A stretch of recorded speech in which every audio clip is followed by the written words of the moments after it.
Welcome, everybody. We're here to hear Dr. John Mulder on Redefining Hope, and he currently serves as the Executive Director for Trillium Institute. He's the Chief Medical Consultant for Hospice and Palliative Care for Holland Home, and the Executive Director of Palliative Care Services for the University of Michigan Health West in Grand Rapids.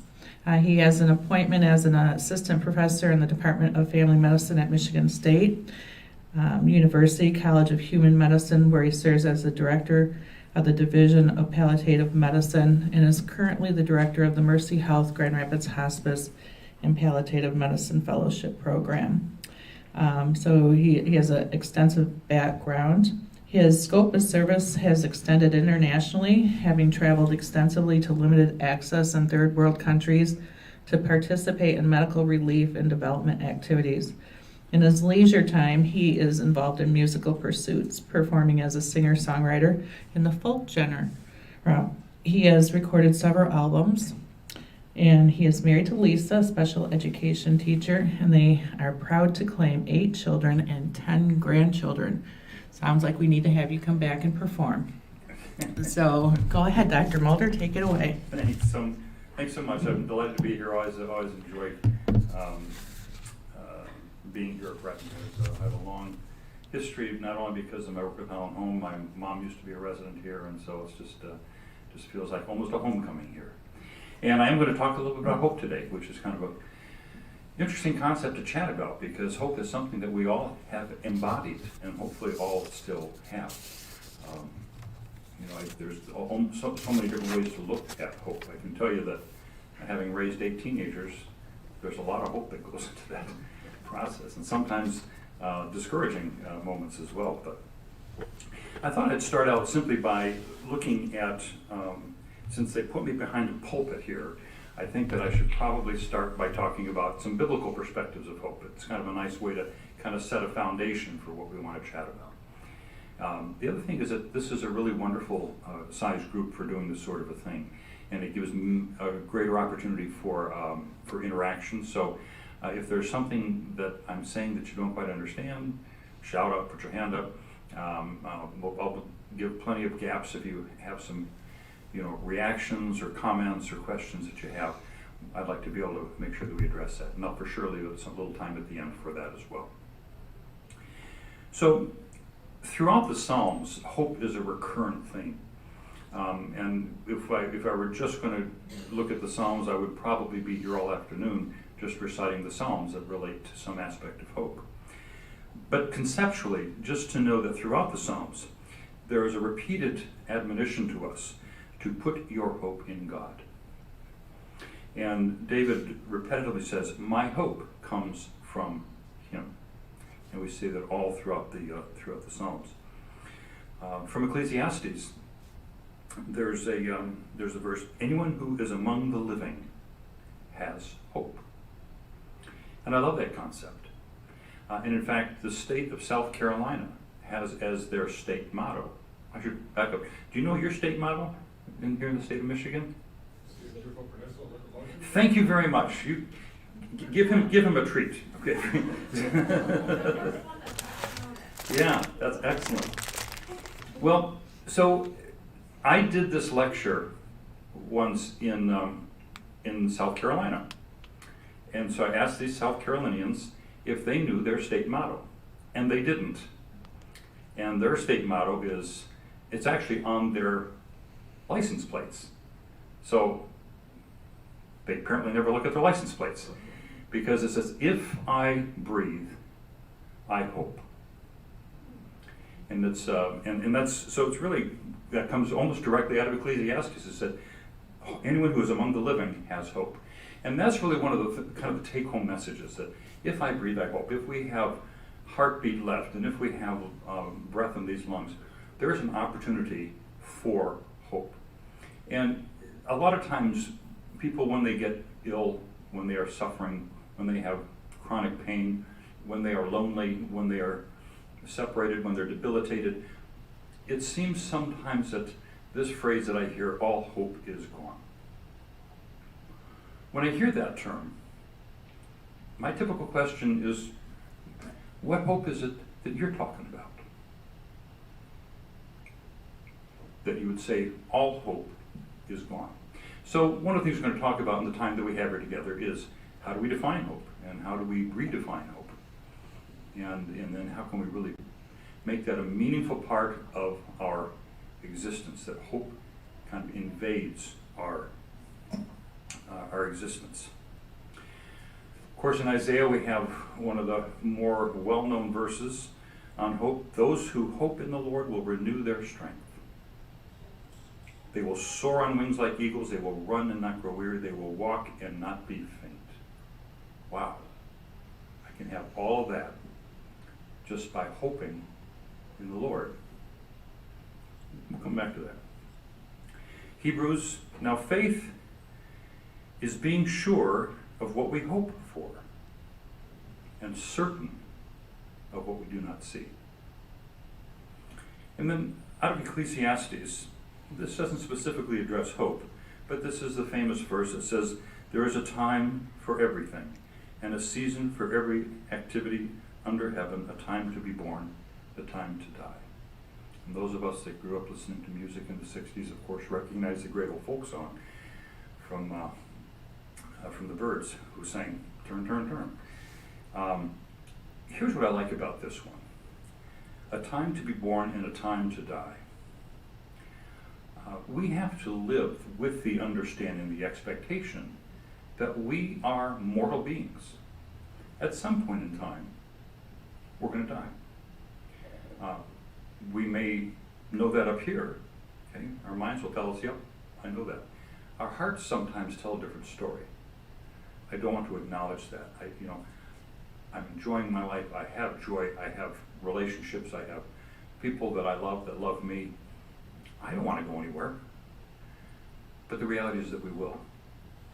And I think what happens to a lot of folks when you reach that point where people are saying all hope is gone, it's because they recognize that they have to leave this place that we call Earth. And sometimes forget that there's a much, much greater hope that lies beyond. I heard a quote not too long ago in which they said, whoever it was that was speaking said, if heaven is our goal, and death is the doorway through which we get there, then what's all this chaos about? Why do we get so wrapped up in the angst and the, and he was talking specifically about the medical environment in which there's a tendency to do a lot of things to people in the hospital that we know are not going to work. Why do we put that last tube in? Why do we put that machine on board? Why do we give these last medications? When we know that they're not going to survive this event and they are going to die. Why can't we just say, come Lord Jesus, come. This is the time. Not the time we may have wanted, but his time. And so I think that we begin by acknowledging that reality, that at some point in time, we will be, in fact, looking at the reality of the end of our life. A lot of times we kind of hope that it comes fast and swift, the sudden heart attack or the stroke that takes us out or something of that nature. But I got to tell you that more than 90% of the people will not have that. More than 90% of people will be anticipating their death. They know that it's going to be on the horizon. It might be days, weeks, months, but they have a diagnosis that they know is going to result in their death at some point in time. And so as we anticipate that, then how do we build hope into our lives so that we don't think, oh my gosh, I'm going to die, how terrible is that? There's still hope as long as we are breathing. That's just like the scriptures say. There's hope among the living. So I think what's useful first is perhaps to at least throw out a definition of hope so we can think about when we think of what hope means. It's used in so many different ways, in so many different contexts. And I read this quote a number of years ago. It was written in a book called The Anatomy of Hope, and I was intrigued by the name of the book. And it was written by a physician who's an oncologist out at Harvard. And And in fact, he had his own journey with cancer, looking at the possibility of death. And he wrote this book about hope. Now, the interesting thing, he is a non-believer, and yet he wrote this very eloquent book about what hope is, and what hope could be. And here's his definition. Hope is the elevating feeling we experience when we see, in the mind's eye, a path to a better future. When we see in our mind's eye a path to a better future. And how can you, if you're a believer, not have hope? Because we know the better future for us that lies ahead. Now, sometimes hope is, misconstrued and misapplied, where other words perhaps would best suffice. And one that we see a lot is expectation. So, when we think about hope versus expectation, there's a strong possibility, if not a certainty, that an event is going to happen. Hope has no certainty of fulfillment. And just to give you an example, a farmer plants his field. It's not that I hope the crops come up. He has every expectation that sometime, a few weeks, months hence, he'll have a crop to harvest. He might hope for good weather or favorable weather, because that's not in our control, right? That's not something we can control on that. Many years ago, my father-in-law, who has since died, had a task for me. Every week he had me go to the store and buy him a Powerball lottery ticket. He felt good about that. He had fun times dreaming about what he would do with $100 million. He had hope that he would hit the big one. Never had a lick of expectation that would actually ever happen, because there's certainly no certainty in that. So the difference between hope and expectation. What I think happens a lot of times in the medical field, we see a similar sort of thing. We see someone who is now critically ill, and they are in an ICU. They may be hooked up to a ventilator, may be hooked up to a lot of medications that are life-sustaining treatment that's keeping them alive. And they may hope for a miracle. One of the challenges that I see is a lot of times people will hold out the expectation that actually will happen, when there's no opportunity in reality that it would. I think that's a challenge, and a lot of times the conversations I have with families is an attempt to help to navigate that. If we understand what the reality is, that we can't survive this, what's our next step? How do we move forward? Where do we find our hope? And what is it that we're going to hope in these last days or hours? Another thing we sometimes hear is optimism, that hope sometimes is equated with optimism, but they're different things. Optimism, it leads one to expect the best, but it does not necessarily provide any critical thinking about how we're going to arrive at this improved future.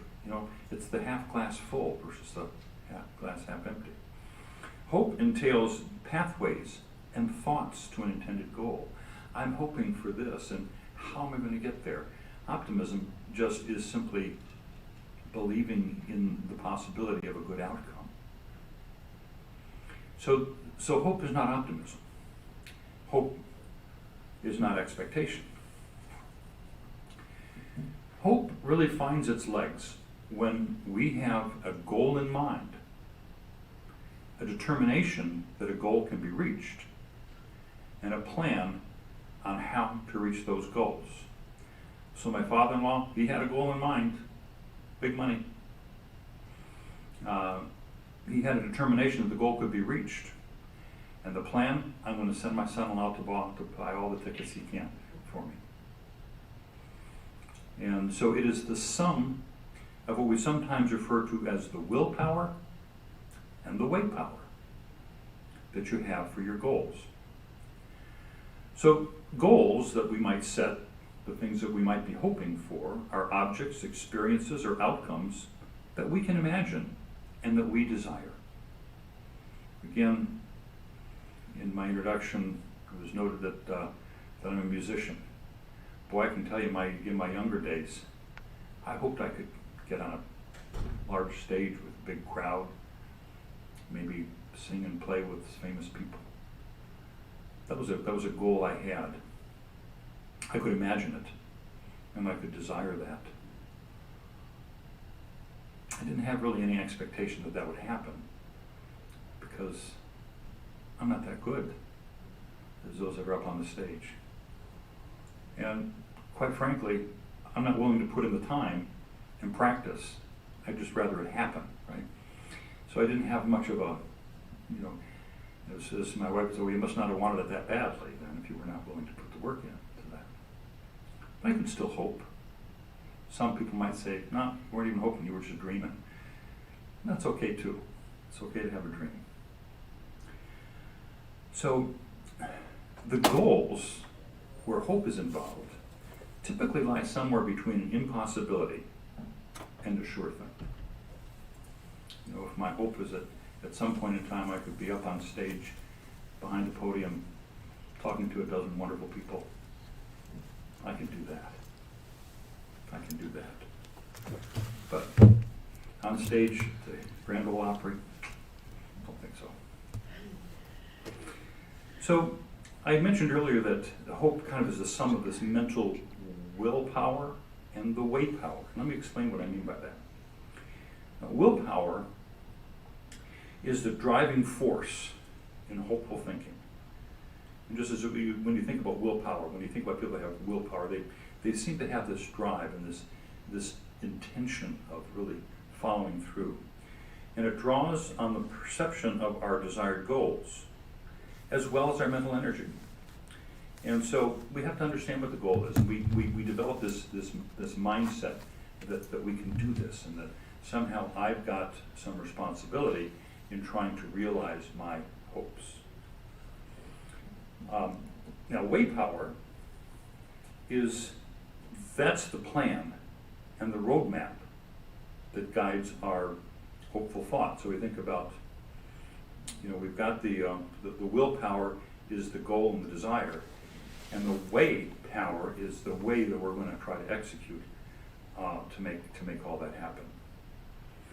There are some important versus less important goals that play a part in our ability to map out a plan. And some people may have the willpower, but may not have the way power. I might have the willpower to want to be up on the stage at the Grand Ole Opry. I may not have the way power. Okay, I may not be able to execute that in a way that would make it happen.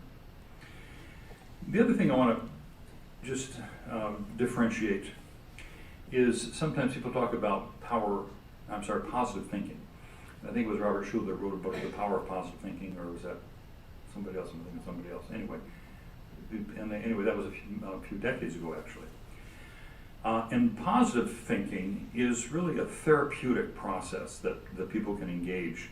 And it's used a lot in psychology for reversing pessimism. People that have this dark view of the world. And you can use the power of positive thinking to think that the outcome will be better.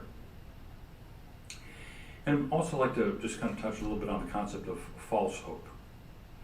We hear that a lot also. And really, false hope is hope that is based entirely around a fantasy.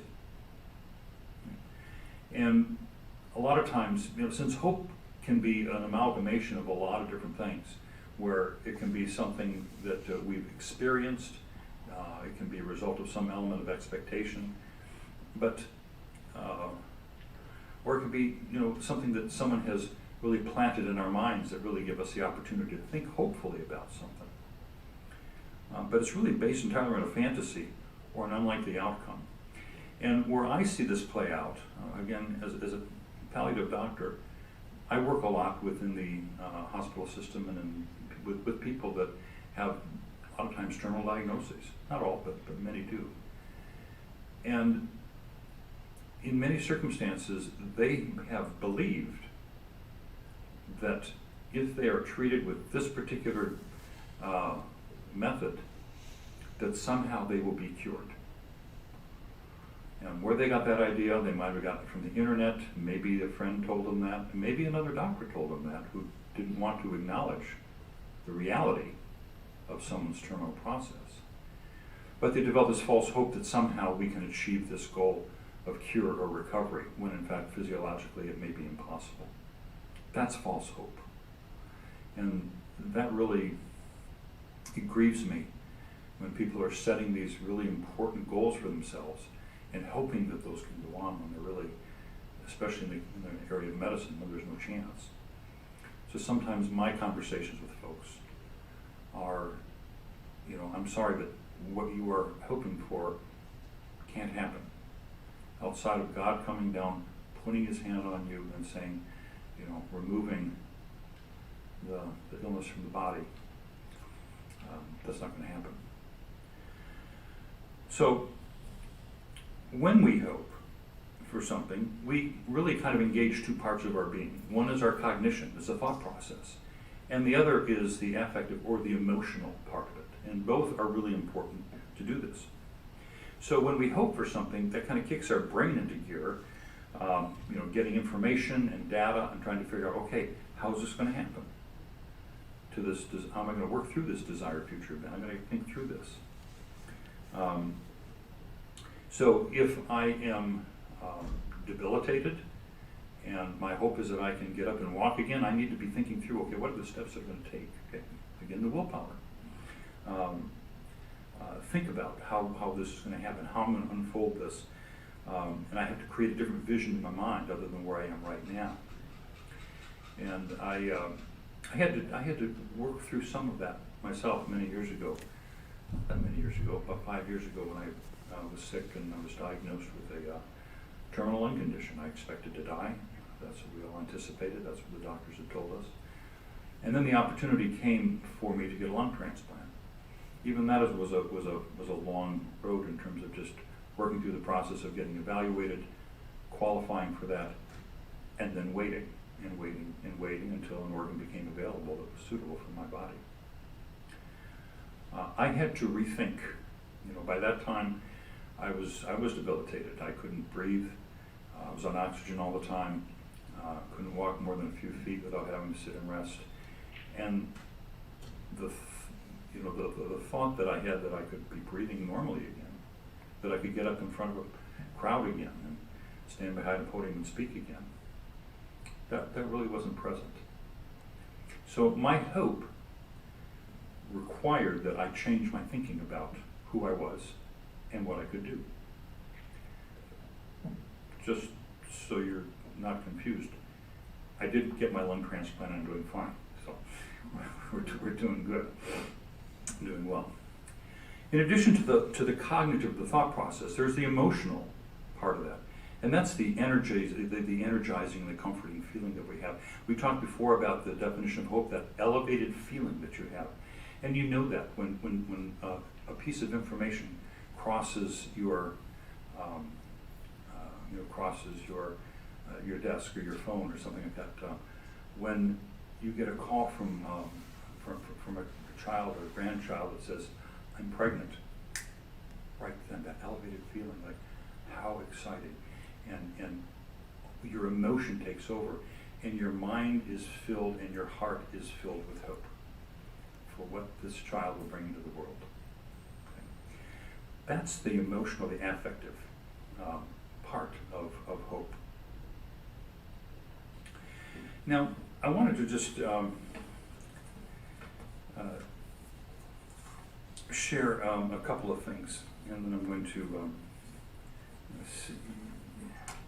Yeah, a couple of stories that just kind of reflect how hope plays out in what I would consider to be some fairly desperate circumstances.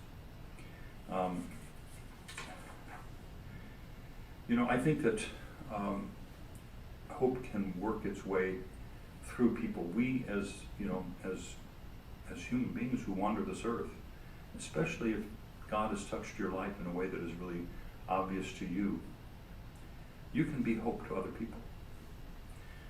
There's a verse that says, hope finds a way to work through you and me. Hope finds a way to let God's love run free. And in the darkest corners, in the most desperate days, hope finds a way. A number of years ago, in fact I can tell you how many, it was 30 years ago, it was in 1991. I was called down to the emergency room. I had been assigned a patient to provide care for. Didn't have a doctor. He had end-stage AIDS. This was kind of right in the heart of when AIDS was devastating so many people in this country before we had the treatment. Sorry. And it became pretty clear really quickly why he didn't have a doctor. This young man had end-stage AIDS. He made a lot of decisions in his life that had alienated people from him. He was, not only did he have all the physical manifestations of end-stage disease, he had tumors all over his body. He was emaciated, malnourished, eyes were sunken back in his head, had a funky looking color to him. His lungs were both infected, and it hurt him to breathe. He'd take a breath in, and he would shudder because it hurt to breathe. He had intractable nausea and vomiting and diarrhea, and he just physically was a mess.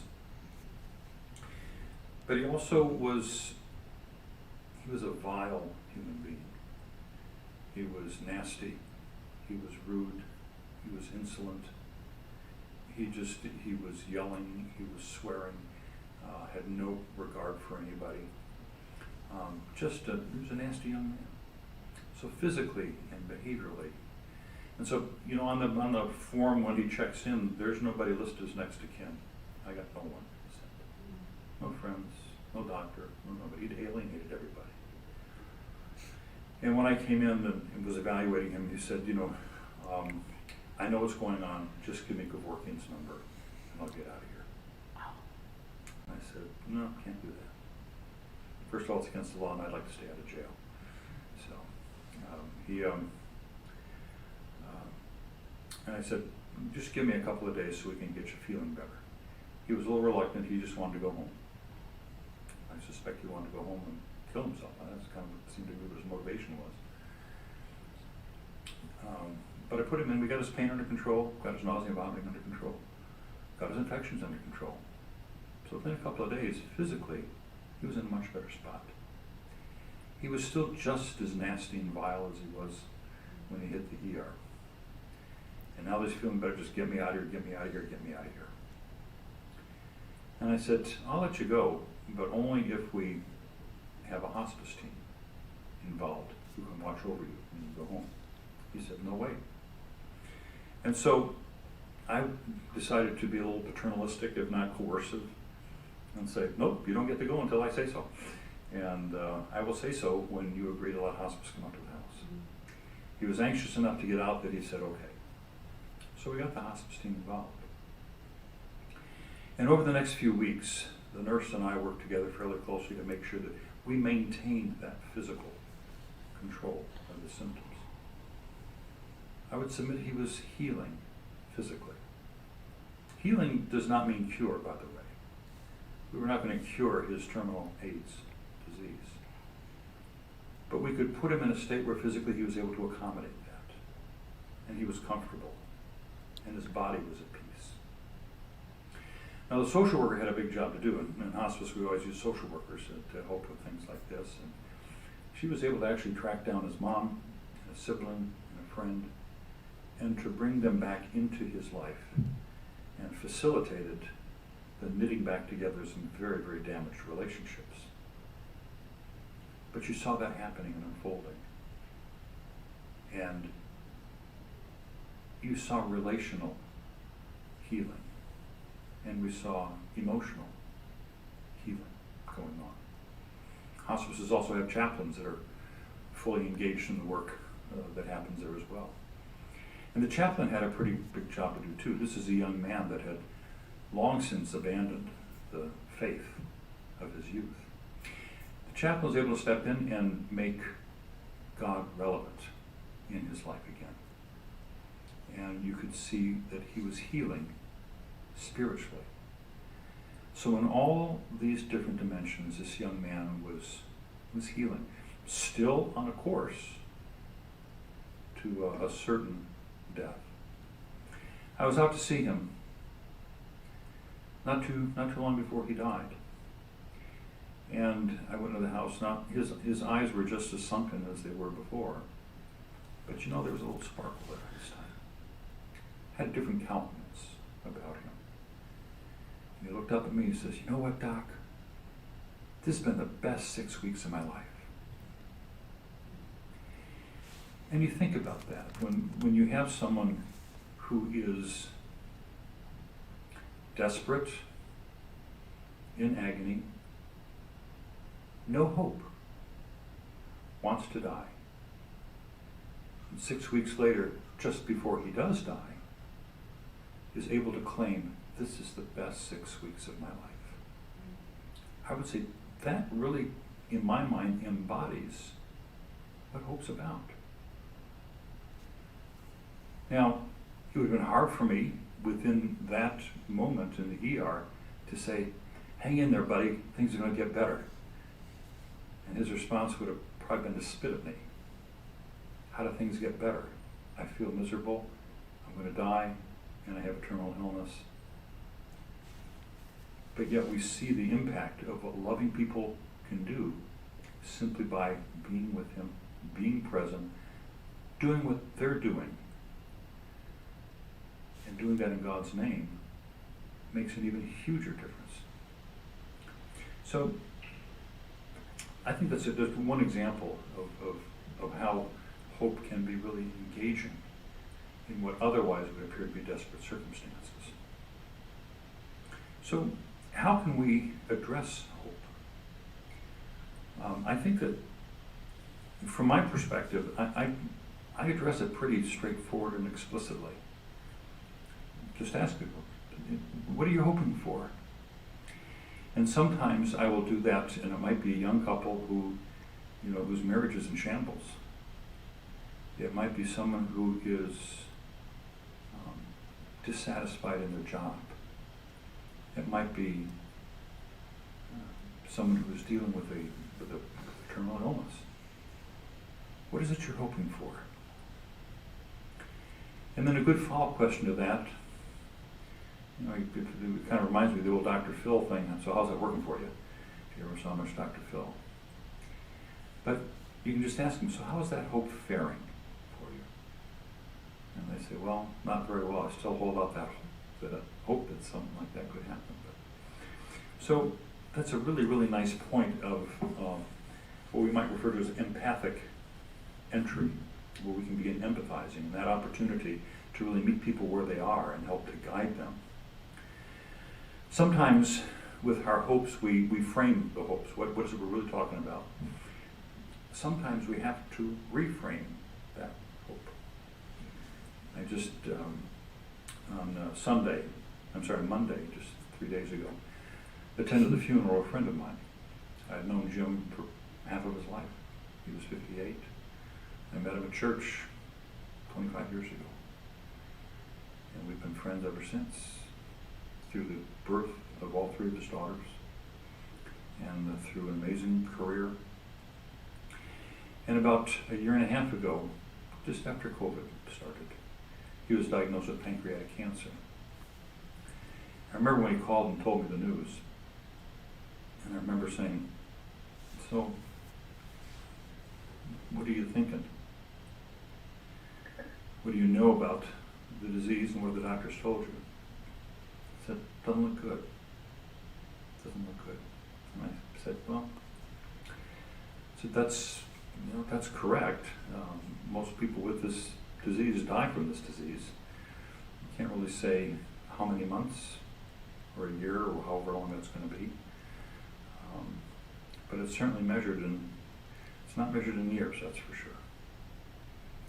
So let's think about what life might look like and what we might hope for as we progress through this. Well, as most people at that stage, he's hoping for a treatment that would put the brakes on this cancer.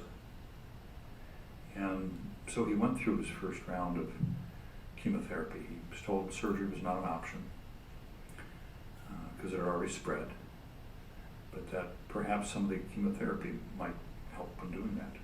So he received his chemotherapy, lost his hair, had the side effects, but all the while held out hope that perhaps this would work.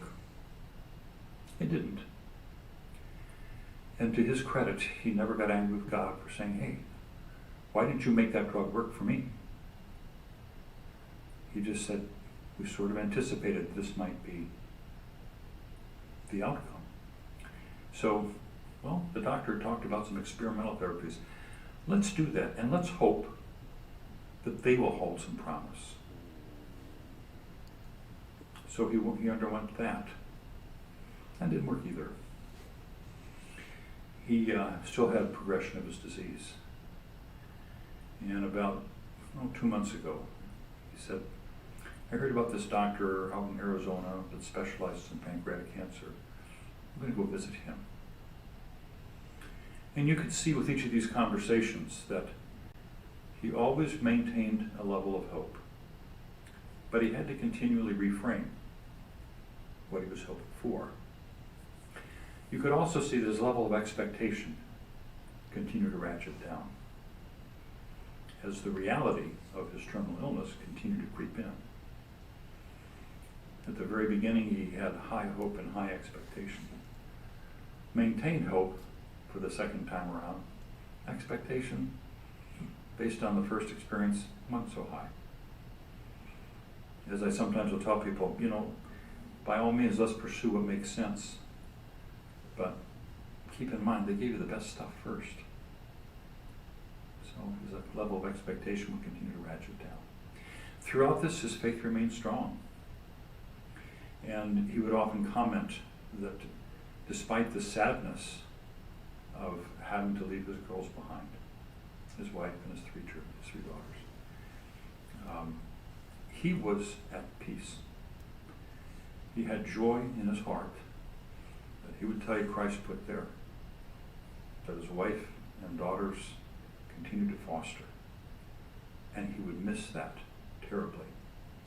And then one day he said, actually, they'll probably miss me more than I miss them. I got a pretty good party waiting for me upstairs.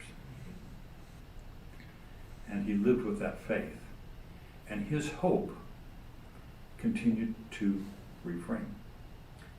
Always anchored in his Christ, in his Lord and Savior. But it would shift to, can this drug work? Can I get a few more weeks? Can I get a few more months? And when it was apparent that that wasn't going to happen, I hope heaven is everything that I expect it to be, if not more. Never, ever losing hope. So, we often have to kind of refine the goals, and re-anchor, reframe, and put it in a different place. And I want to just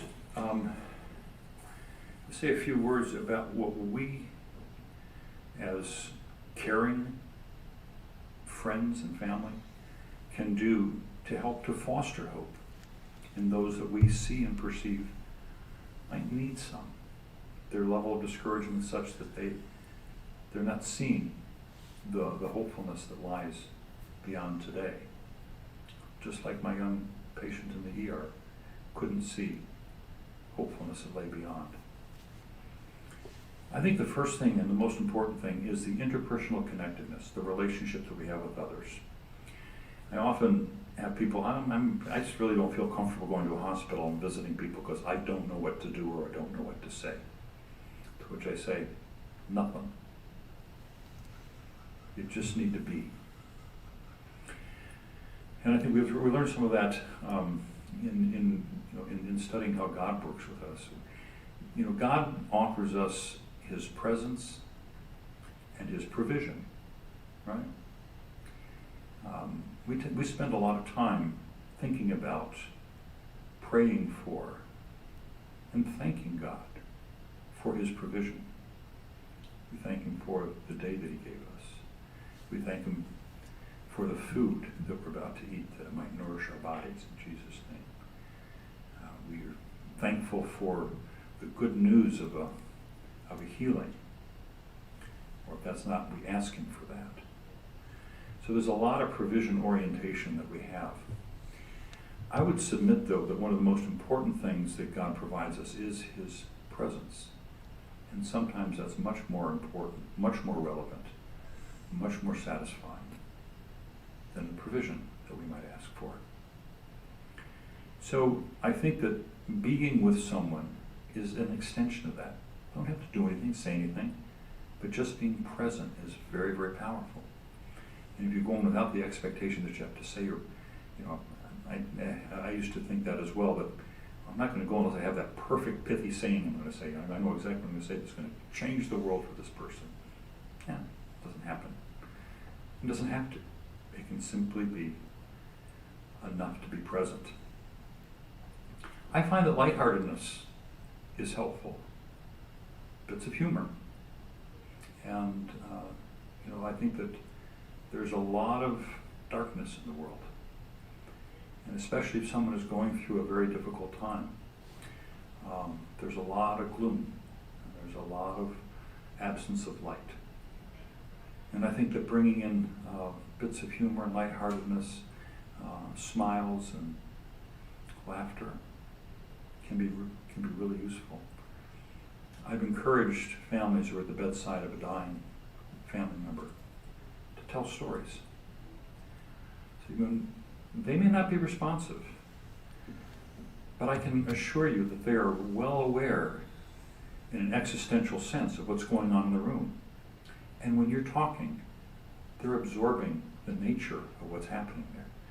So tell stories, sing songs, tell jokes, share uplifting family memories.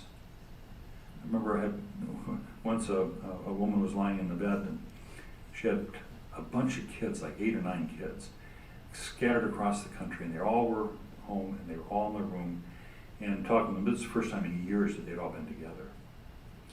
And there was just this wonderful, wonderful spirit that you could just palpate in the room. A lot of joy and a lot of happiness with this family being together. And they shared stories that made them all laugh. I know that it was 3 or 4 days into this, said, in some of the kind of like her, shouldn't she be dead by now? How come she's still alive? And I said, look at Jill. She's enjoying the party and she's not ready to leave it yet. They seem quite satisfied. She didn't last much longer than that, but she did linger longer than we might have anticipated. And so that lightheartedness is important. If I'm talking to people about, and I'm trying to foster hopes, we take a look at, well, what is achievable? What's an achievable aim and an achievable goal that we can accomplish? I got asked to do an end-of-life evaluation for a young man. He was 21 years old and had come into the hospital 3 weeks earlier with a lump on his neck. And they biopsied it. It turned out it was a specific type of lymphoma. I know that this is a curable disease.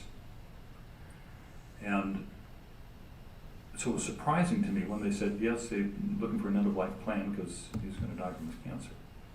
So I went in and I kind of quizzed he and his parents about what was going on. I said, well, he was diagnosed with this cancer and they started the chemotherapy right away.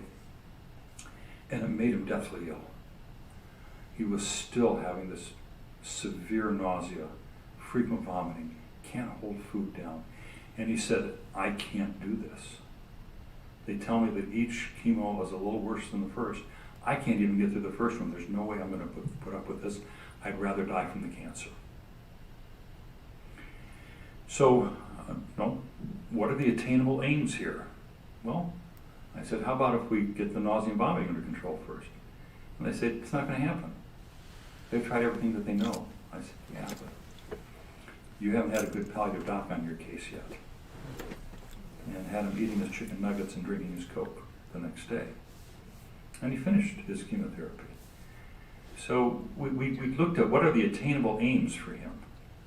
And as each day went by, as each week went by, we shifted that. So that was something that I was able to do for him in terms of helping his goals. What are the aims? And what is it we're going to hope for today? That was probably 13 years ago. Okay? Remains cured to this day. Because we were able to instill a different type of hope in his heart. It's always worthwhile when I'm talking to people about hope. And again, when I'm working in the healthcare system, I don't necessarily know up front what someone's spirituality is, what their religious background might be. But I always ask them, I said, have you been part of a faith community? Has your faith been important to you? And that's a really wonderful entry, again, when we talk about hope. Whether they're Christian or not, if they have a faith background, every faith background I know includes some aspect of hope for what lies ahead in the future. And so there's opportunities to bring their faith into it. Just as I did with the family, uplifting memories. Those are wonderful ways of instilling hope. And affirmation of worth, I think, is an important part as well. I had a woman that was in our inpatient hospice unit, and she had a type of cancer called mesothelioma. It's a particularly challenging type of lung cancer. Most people just recognize that as what the attorneys advertise on TV. If you have mesothelioma, call this attorney, we'll get you some money. It's because most mesotheliomas have come from asbestos exposure. Anyway, this was a vibrant woman, and she was always smiling. She had joy in her heart, and people just really enjoyed her. But she was becoming progressively more debilitated, and I remember coming in the room one morning, and she was just despondent. The joy seemed to have left. And she just was a little teary-eyed, and she was looking at the wall, and I said, what's going on? She says, well, I don't understand. Why am I here? What is the purpose for my being? I can't get out of bed. I can't even roll over without getting short of breath. I mean, what is there left for me to do? Why doesn't God just come and take me home? And I said, what you don't realize is that when the staff comes in here to care for you, to help you to eat, to feed you, to help to bathe you, you have consistently embodied a spirit that is unlike anything else. You are uplifting, you are encouraging, and you radiate joy. And what you need to know is that staff person that is able to receive that, it changes their day. If they go into the next room to care for somebody else with the spirit of joy they didn't have before they walked into your room. So just by being who you are, you don't have to do anything. Just be who you are. You're changing the nature of how people are cared for and the global spirit of joy that exists in this hallway. And I can't think of something more hopeful than that. What a beautiful thing to be able to do that for all these people. So I think that affirmation of worth is really important, because a lot of people, when they get to the point where they're debilitated, not able to do things they used to do, sometimes think, if you measure yourself by what you do, I don't think that's what God's got in mind for us. He made us the way we are, and that ought to be enough. I'd like to just close with one other story about hope, because in my mind it really does embody some meaningful aspects of how strong hope can be. This was a number of years ago. I was working down in Tennessee at the time, doing the same sort of stuff I'm doing here. We had an inpatient hospice unit. And there was a woman in her mid-80s. She lived alone and had developed a cancer of the gallbladder. It's a pretty serious cancer. We don't have much way to treat that one. So we knew that she was ultimately going to die from that. She was able to stay at home for a number of weeks after her diagnosis and still functioned pretty well on her own, but really hit a point where she couldn't anymore. She was just too weak. She was too tired. She'd lost her appetite, couldn't eat much, couldn't swallow, and so she came into her inpatient hospice unit. And within a day or two after coming in, she stopped eating and drinking altogether. Now you need to know that physiologically, if you have no food, no water, you don't last very long. One of the ironies is if you're chronically ill, you might last for a week or 10 days. I know sometimes you might have missed this kind of subtle designation, but when there's a disaster somewhere in the world, an earthquake, a hurricane, where there's a lot of rubble and they're trying to sift through that to try to find people, they refer to it as the 100-hour rule. After 100 hours, they stop looking for survivors. They switch from rescue to recovery. 100 hours, that's 4 days, 96 days. So most typically healthy people can't survive more than 4 days without food and water. People who are very seriously terminally ill, because their body's metabolism has shifted so dramatically, sometimes can go a week, week and a half. So that's what I expect when someone finally hits that mark when they're no longer eating or drinking. So she had a son and a grandson that flew in from out of town to be with her. Well, she lingered beyond that 7 to 10 days. We're now 2 weeks after nothing to eat or drink. And it was at that point that she entered what we refer to as an actively dying phase. I would expect it to happen a week earlier, but it didn't. It happened 2 weeks after she stopped eating and drinking. And the actively dying phase means several things. Her blood pressure changes. It's hard to hear, but it might be 60 over 0 or something like that. Very, very low. Her heart rate, very, very hard to palpate it. When you could, it was rapid, it was thready, it was irregular. And that and the blood pressure, along with her breathing, which slowed down now to 4 to 6 breaths a minute, that's really hard to do, to breathe that slowly. Her urine output stopped. She was no longer conscious, no longer responsive, and no longer arousable.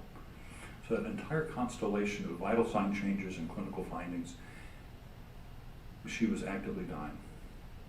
So the men asked me, well, how much longer do you think? And I said, well, typically someone who has entered the actively dying phase can only last 2 or 3 days. I mean, with that blood pressure and that heart rate, and especially that breathing, you're not circulating any oxygen through the body. So it's really, really difficult to try to maintain. So 2 to 3 days. They seemed content with that. They were going to stay by the bedside. So 2 or 3 days went.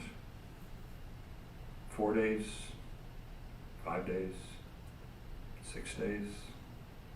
I'm thinking, we're almost 3 weeks out from no food and water. She's been actively dying for 6 days. What is going on here? And the men were getting tired, a little angry. The grandson in particular said, isn't there something you can do to put her out of her misery? And I said, well, no, and actually she's pretty comfortable. We can talk about putting you out of your misery, but she's pretty comfortable right now. And now it's a week.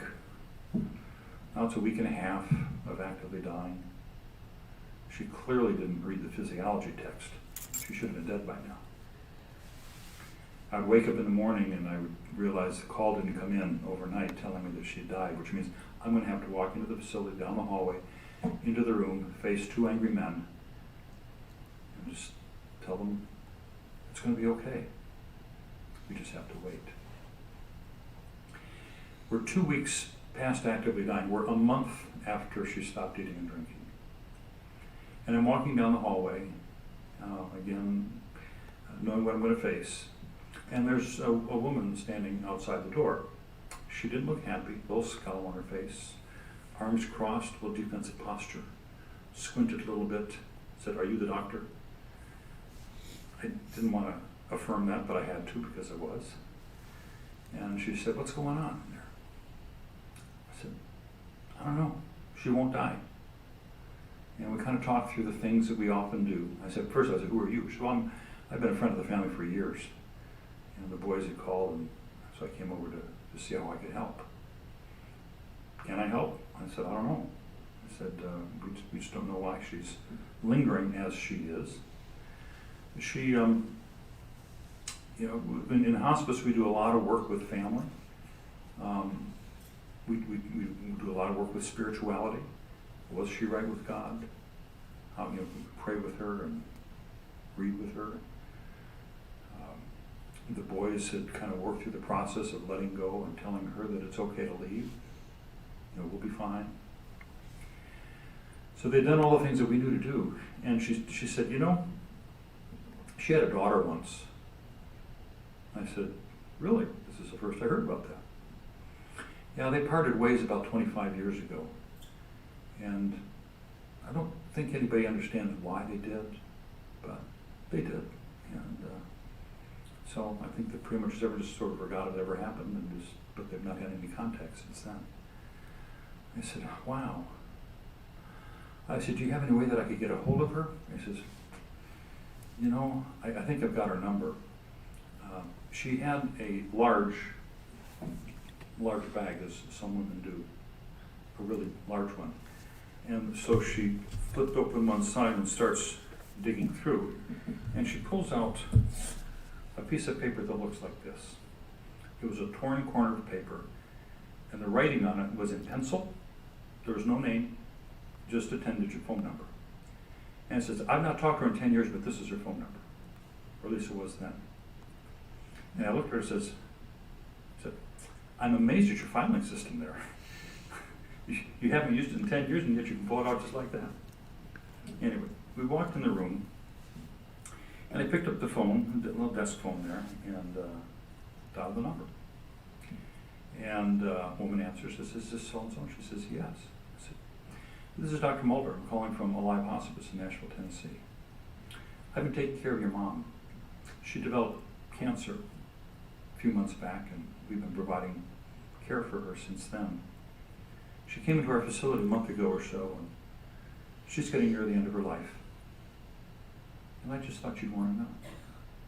I said, I know you guys separated a few years ago, that I don't know why, don't need to know why. But I do know that when there's been that sort of distance in time and separation, that there might be some things that have been left unsaid that maybe that you'd like to share with your mom. She says, I'd like that. And I said, you need to know that she's not responsive anymore. She hasn't been for a couple of weeks. But I think she'll know that you're there, and she'll hear whatever it is you have to say. So I put the phone up to her ear, and I could hear a little chitter-chatter in the earpiece. I sort of wanted to speak about on the phone what they were all saying, but I didn't. After about 5 minutes, we saw a tear begin coming down the face of this dear woman, followed by another tear, followed by a flood of tears. And in the room, her son and the grandson are just sitting there, eyes bugged and their mouths agape what they're seeing. My staff who was in the room, they're crying their eyes out watching this unfold. I must have had my scientific hat on because I'm thinking, where are those tears coming from? She's had no water in for a month. But of course it's irrelevant. Those are tears from the heart. Those are tears of joy. Another 5 minutes or so, the tears, or the chattering stopped. And I pulled the receiver back and told her daughter what we all had observed. I said, thank you. Whatever it was you said, she heard. And we witnessed just a remarkable response to that. So we hung up the phone, and it wasn't 2 minutes and she took her last breath. She had hope that transcended anything we could define physiologically, that before she went home to her Lord and Savior, that she could reconcile with her daughter. We didn't know that. God did. He made the path for us to be able to help her accomplish that. But what I saw in her was this hope that it was an achievable hope. I don't know if she had any expectation it was going to happen or not. But it was clear to me that she wasn't going to die until it happened. So, well, those are just some thoughts that I have about hope, and I hope that you can, find hope. That regardless of what happens in your days, and regardless of the frustrations that occur in our world that sometimes make it seem discouraging, whether it be pandemics or school shootings or whatever the nastiness that happens in politics that none of us can escape, that you are able to recognize the opportunity for experiencing hope within your life, and hope within this world, and hope that comes from God, because He guides all of this.